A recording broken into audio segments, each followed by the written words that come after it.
యేసుక్రీస్తు పేరిట అందరికీ శుభవందనాలు తెలియపరుస్తున్నాను. మరొక వీడియో పరిశుద్ధాత్మ జ్ఞానంతో దేవుని ప్రవక్తగా ప్రపంచానికి వీడియో నేను పరిచయం చేయబోతున్నాను. ఈ వీడియో పేరు ముఖ్య ఉద్దేశం ఏమిటంటే యూరోప్ దేశం మీదకి దేవుని రెండో రాకడ సూచన వచ్చింది.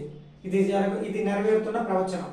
ప్రియమైన ప్రజలారా, ఇది కేవలము దేవాది దేవుడిని యెహోవా మరి యూరోప్ దేశం మీద రెండో రాకడ సూచన రెండో రాకడ సూచన పంపించారు. ప్రియమైన ప్రజలారా, చాలా జాగ్రత్తగా వినండి. ఒకవేళ వీడియో చూడాలనుకుంటే మరి ప్రపంచానికి దేవుని వాక్ని కొట్టండి. మరి దేవుని వీడియోలు, దేవుడు ఏం మాట్లాడుతున్న ప్రపంచం మీదకి అన్ని వీడియోలు కూడా మీరు చూడగలుగుతారు. సబ్స్క్రైబ్ చేయండి, మరి లైక్ చేయమని దేవుని పేరిట మనం చేస్తున్నాను. ఈ వీడియోకి వెళ్దాం. ఈ యూరోప్ దేశం ఏంటంటే దేవునికి శత్రువైన దేశం కాబట్టి యూరోప్ దేవునికి శత్రువైన దేశం, దేవునికి వ్యతిరేకంగా జీవిస్తున్న దేశము కాబట్టి అందుకే దేవుని తీర్పు వేరు, మరి రెండో రాకడ సూచన వేరు. రెండో రాకడ సూచన అంటే కేవలం ఎగ్జాంపుల్, తీర్పు అంటే ఆ దేశం అంతం అని అర్థం అనమాట. ప్రియమైన ప్రజలారా, చాలా జాగ్రత్త వినండి. ఎందుకంటే ఒక్కొక్కసారి ఈ వీడియోలో దేవుడు తెలియపరిచాడు. 2 నెలల కిందటే నాకు ఈ 3 దేశాల కొరకు దేవుడు బయలుపరిచాడు. ఏంటి? Spain, France, Europe. ఈ 3 దేశాల కొరకు నేను పేర్లు కూడా రాసుకున్నాను, నోట్స్ మీద రాసుకున్నాను. కానీ ఏదో చిన్న పనుల్లో ఉండిపోయి మర్చిపోయిన తర్వాత దేవుడు ఏం చేశాడు, మరి యూట్యూబ్ ద్వారాగా నాకు మరి గుర్తు చేశాడు అనమాట. మరి కాబట్టి మరి యూరోప్ దేశం కొరకు నేను మోకాలు ప్రార్థన చేసినప్పుడు దేవుడు రెండో రాకడ సూచన అని దేవుడు తెలియపరిచాడు. ఆయన ఆత్మ ప్రేరణ జరిగింది. కాబట్టి చాలా జాగ్రత్తమైన ప్రియమైన ప్రజలారా, ఈ డబ్బు శాశ్వతం కాదు, ఇల్లు శాశ్వతం కాదు, ఏది కూడా శాశ్వతం కాదండి. ప్రసంగం చెప్తున్నాడు, అంత కూడా నేలమాటం చేస్తాను అంటున్నాడు దేవుడు అని. కానీ బతికినంత కాలము చాలామంది ఏమంటారంటే బతికుండగానే మరి బొలిసాకు తినేని బతికొచ్చురా బాబు అని అంటారు. కానీ ఆ తినడానికి కూడా అవకాశం లేదు. ఇప్పుడు ఆ అవకాశం కూడా కోల్పోయారు. ఎందుకంటే ఒక విషయము, ఇంకొక వీడియో నేను పెడతాను, ఆ వీడియోలో మనం మాట్లాడదాం. ఎందుకంటే మరి ఆ వీడియో ఏ వీడియో అంటే అది కూడా నెక్స్ట్ వీడియో పెడతాను. ఆ వీడియో పేరు ప్రపంచానికి నేను తెలియపరుస్తాను. అంటే దీన్ని బట్టి అర్థం ఏమిటి అంటే, కారణం ఏమిటి అంటే, దీన్ని బట్టి చూస్తే యూరోప్ దేశం దేవుని శత్రువైన దేశం కాబట్టి ఆ దేశంలో భయంకరమైన జీవితాలు ఆ ప్రజలు జీవిస్తున్నారు. కాబట్టి అందుకే ఆ దేశం మీదకి రెండో రాకడ సూచన వచ్చింది. కాబట్టి ఈ రెండో రాకడ సూచన ఇది కేవలము కార్చుచ్చే అనుకుంటున్నారు. ఈ కార్చుచ్చ అంటే అగ్ని, ఈ అగ్ని అనుకుంటున్నారు. కానీ ఇంకా 4 తెగుళ్ళు ఉన్నాయి వెనక. ఈ 4 తెగులు కూడా ఒకేసారి స్ప్రెడ్ అవ్వచ్చు, ఆ దేశం మీద ఒకేసారి రావచ్చు. ఏం చేయలేము. ఎందుకంటే ఈ లోకంలో ఉన్న ప్రజలు, ఈ భూలోకంలో ఉన్న ప్రజలు మరి ఈ ప్రజలు మూర్ఖులుగా మారి దేవుడికి ఉగ్రత పుట్టించారండి. మూర్ఖులుగా మారి దేవునికి ఉగ్రత పుట్టించారు, కోపం పుట్టించారు. ఆ కోపం చల్లారుతుందా? ఏసే ప్రేమే కరువైపోయింది. ఇంకెప్పుడు ప్రేమ ఉంది? ఏసే ప్రేమ ఎవరి మీద ఏసే ఎక్కువగా ప్రేమిస్తాడంటే పరిశుద్ధుల మీదే. ఆయన ప్రేమ పరిశుద్ధుల మీదే ఉంటుంది, నామకాత క్రైస్తువుల మీద ఉండదు. ఎందుకంటే శత్రువుల్ని దేవుడు ఎంతలో ప్రేమించాలి అంతలోనే ప్రేమిస్తాడు. శత్రువుల్ని బుర్ర మీదకి ఎక్కించుకోడు. అలాగే శత్రువైన ఎవరు? యోధ. యేసు ప్రభువుని ఏం చేశారు? శత్రువునే ఎక్కువ ప్రేమించారు. కాబట్టి ఆ శత్రువే సిలువుకు అప్పచెప్పాడు. కాబట్టి శత్రువుని ప్రేమించవచ్చు, నో ప్రాబ్లం. కానీ ఎంతవరకు ప్రేమించాలి అంతవరకే ప్రేమించాలి. కానీ శత్రువుల్ని మన బుర్ర మీదకి ఎక్కించుకోకూడదు. వాళ్ళే మన బుర్ర తీసేస్తారు ఒక రోజున. అర్థమవుతుంది కదా? ప్రియమైన ప్రజలారా, చాలా జాగ్రత్తగా వినండి. ఇప్పుడు ప్రపంచమే దేవుని శత్రువుగా మారిపోయింది. అర్థమవుతుంది కదా? కాబట్టి చాలా జాగ్రత్తగా రండి. ఈ వీడియో పేరు ఏంటి? యూరోప్ దేశం మీద రెండో రాకడ సూచన వచ్చున్నది. ఇది నెరవేరుతున్న ప్రవచనం. అంటే ఒక అగ్ని వచ్చింది. ఈ అగ్ని ద్వారాగా మరి యూరోప్ దేశం మీదకి ఇంకే ప్రాబ్లం రాదనుకోకండి. అది పిచ్చి మాటలు అనుకోండి మీరు. ఎందుకంటే ఈ అగ్నితోటి మనం ఇంకొకటి ఏదో ఎంటర్ అవుతుంది. చూస్తున్నాండి, అలాగే చూస్తున్నాండి. ఈ అగ్ని కొన్ని ఇల్లు కాల్చుకుంటూ వెళ్ళిపోద్ది. తర్వాత నెక్స్ట్ టార్గెట్ ఏదో ఒకటి మళ్ళీ సంభవిస్తుంది. ఈ దేశం మళ్ళీ యూరోప్ దేశం మీద ఏదో ఒకటి వస్తుంది. మళ్ళీ ఈ రోజు నా నోట్ అని చెప్పని మీరు వినండి. కాబట్టి చాలా జాగ్రత్తగా రండి. ఎందుకంటే మారు మనసు చాలా ఇంపార్టెంట్. మారు మనసు చాలా ప్రాముఖ్యమైనది. ఎంతమందికి నేను చెప్తున్నాను, మా పిల్లలు బాగుండాలా, మేము బాగుండాలా, మా ఇల్లు బాగుండాలా, మేము కార్లు పెద్ద పెద్ద కార్లు కొనాలా, పెద్ద పెద్ద బంగ్లాలు కొనుక్కొని ఎలా ఆ రోజులు పోయినాయండి. మీరు అనుకోవచ్చు కార్లు కొందాం బంగ్లాలు కొందాం అనుకోవచ్చు, కానీ ఆ రోజులు పోయినాయి. మీరు అనుకోవచ్చు ఈ తుఫాన్ తెలంగాణ రాష్ట్రంలో ఈ తుఫాన్ వచ్చింది, రేపు ఎండలు వస్తాయి అనుకోవచ్చు, కానీ దేవుడు ఇంకేదైనా పంపించవచ్చు. అర్థమైంది కదా? కాబట్టి చాలా జాగ్రత్తగానండి. ఎందుకంటే పాపమే మరణం. పాపమే మరణం. ఆల్రెడీ ఆ వీడియో పెట్టాను యూట్యూబ్లో. పాపమే మరణం.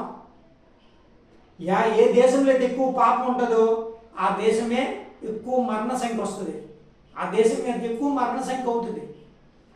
ఏ రాష్ట్రం అయితే పాపంతో నిండి ఉన్నదో ఆ రాష్ట్రమే మరణం కింద వస్తుంది, మరణ సంఖ్య.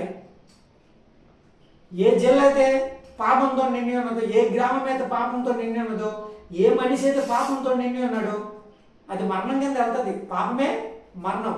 బైబిల్ వాక్యం చదివిస్తుంది కదా, పాపం వల్ల వచ్చే జీతము మరణం.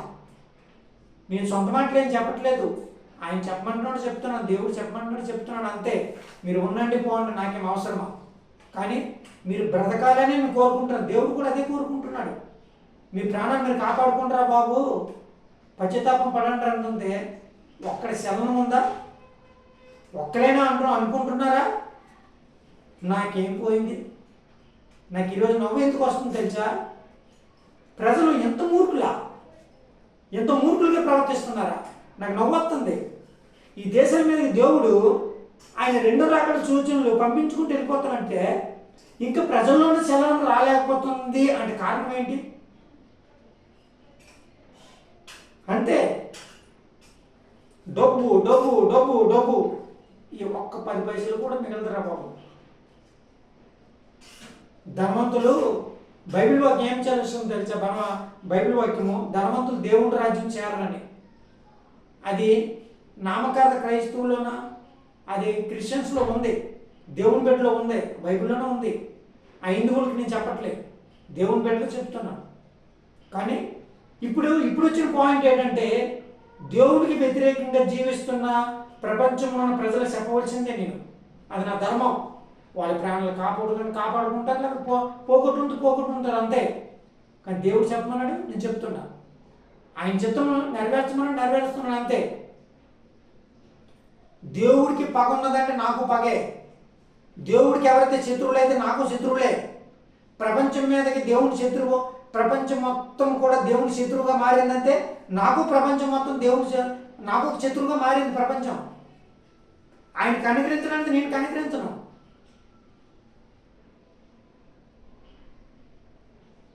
అర్థమవుతుంది కదా? ఆయన శత్రువు అయితే నాకు శత్రువే. ఎవరైతే ఆయన శత్రువుగా ఉన్నాడో నాకు మిత్రులు అవుతారా? అది పిచ్చి భ్రమ. ఈరోజు అనుకోవచ్చు, చాలామంది అనుకోవచ్చు, ప్రవక్త గారు మీరు ప్రపంచ దేశాల మీదకి వెళ్ళక దేవుడు పంపిస్తున్నారు కదా, మీకు కనికరం లేదా అనొచ్చు. చాలామందికి ఉంటుంది హృదయంలో, చాలామందికి మనసులో ఉంటుంది. ప్రవక్త గారు దేవుడు ఏదో ఆయన ఒకరి రూపము ఏదో ప్రపంచం మీదకి దేశం మీద పంపిస్తే మీరు కూడా యూట్యూబ్లో పంపించవచ్చు అని ఆయన అనొచ్చు. కంపల్సరీ అంటారు కూడా. కానీ నాకు కనికరం లేదు, ఆయన కనికరం లేకపోతే నాకెందుకు కనికరం ఉంటుంది? పిచ్చి కాకపోతే. కాబట్టి చాలా జాగ్రత్తగానండి. ఎందుకంటే నేను మామూలు ప్రవక్తను కాదు, నేను దేవుని ప్రవక్తని. అంటే దేవుడు ఏది చెప్తే అది చేయవలసిందే, అది నా ధర్మం. ఏది చెప్తే అది పంపించవలసిందే.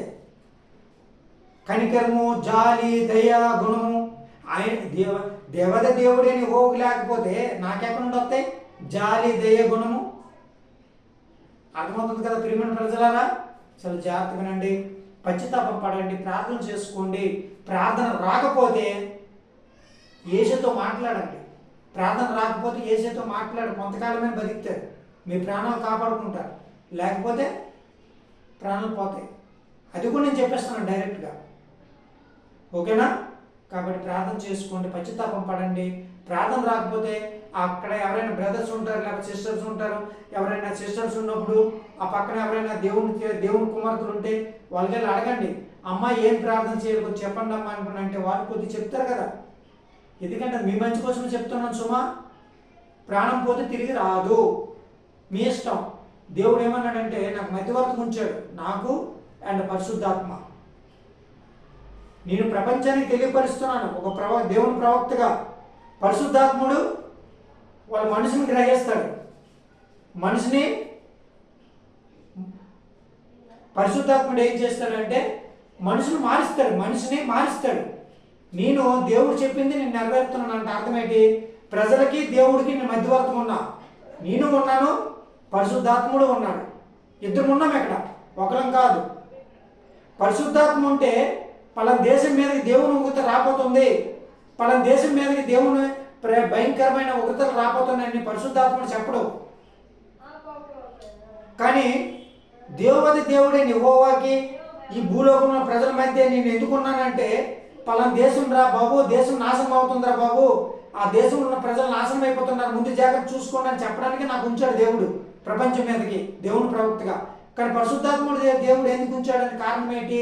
వాళ్ళ మనుషుని మార్చడానికి. కానీ ఒకటేంటంటే పరిశుద్ధాత్ముడు ఆయన మధ్యవర్తిగా ఉన్నాడు, కానీ నేను కూడా మధ్యవర్తిగా ఉన్నాను. నేను చెప్పడానికి ప్రపంచ దేశాల మీదకి సందేశాలు పంపించడానికి ఆయన ప్రవక్తగా ఎన్నుకున్నాడు. పరిశుద్ధాత్మ ఎందుకు దేవుడు పరిశుద్ధాత్మ ఉంచాడు కారణం ఏంటంటే రక్షణ పొందుకోవడానికి. రెండోది వాళ్ళకి నిజ సత్యాన్ని తెలియపరచడానికే పరిశుద్ధాత్ముడు ఉన్నాడు. అర్థమవుతుంది కదా? కాబట్టి చాలా జాగ్రత్తగా రండి. నేను కొన్ని సంవత్సరాలు ఉంటాను, నా ఏజ్ అయిపోయిన తర్వాత కొన్ని సంవత్సరాలు ఉంటాను. దేవుడు అధికమైన స్థాయిలో పంపించుకుంటూ వెళ్ళి ఇదికి ఆయుష్ పెంచినట్లుగా నా ఆయుష్ పెంచుకుంటూ వచ్చినాడు అనుకో, ఒక 100 సంవత్సరాలు బతికితేనేమో ఎగ్జాంపుల్. తర్వాత నేను ఉన్నాను, క్రీస్తు సన్నిధికి వెళ్ళిపోతా, అప్పుడు పరిశుద్ధాత్ముడే ఉంటాడు. తర్వాత నాలాంటి ప్రవక్త మరొకరు రావచ్చు. అర్థమవుతుంది కదా? ప్రవక్తలు ఉండరు, దేవుని ఆత్మ ఉంటుంది. ఇది నమ్మండి. మేము ఈరోజు చెప్తున్నాను, దేవుని ప్రవక్తగా దేవుడు నాకు అధికారం ఇచ్చాడు కాబట్టి ప్రపంచ దేశాల మీదకి ఇన్ని ప్రాబ్లం ఉన్నాయిరా బాబు, మీరు మారండ్రా అని నేను చెప్తున్నాను. అది నా ధర్మం. మీరు మారిపోయినా అది మీ ఇష్టం. కానీ నేను కొన్ని సంవత్సరాలు ఉన్నాను, నేను క్రీస్తులో నిద్రిస్తాను, పరలోక రాజ్యం వెళ్ళిపోతా. కానీ ఒకటేంటంటే దేవుని ఆత్మ ఉంటుంది మీ దగ్గర, మరో ప్రవక్తని దేవుడు ఏర్పాటు చేసుకుంటాడు నా వెనకాల. అర్థమవుతుంది కదా? కాబట్టి చాలా జాగ్రత్తగా రండి, పశ్చాత్తాపం పడండి, ప్రార్థన చేయండి. ఎందుకంటే ఎంతో మంది ప్రవక్తలను ఎన్నుకున్నాడండి బైబిల్లో. 36 మంది ప్రవక్తలు ఉన్నారు బైబిల్లో. కొత్త నిబంధనలో, పాత నిబంధనలో 36 మంది ప్రవక్తల్ని ఎన్నుకున్నాడు బైబిల్ మొత్తం. ఒక ప్రవక్త పోయినా మరో ప్రవక్త యాడ్ అవుతాడు. ఇప్పుడు నేను కూడా దేవుని క్రీస్తులో నిద్రించిన తర్వాత మరొక ప్రవక్త వస్తాడు, నా వెనకలే ఉంటాడు. దేవుడు ఏర్పాటు చేసుకుంటాడు. ఏలి వెనకాల ఎలీసా రాలేదా? యెషయా రాలేదా? ఇర్మియా రాలేదా? యెహెజ్కేలు రాలేదా? వీళ్ళందరూ కూడా ప్రవక్తలే. హబక్కూకు కూడా ప్రవక్తే,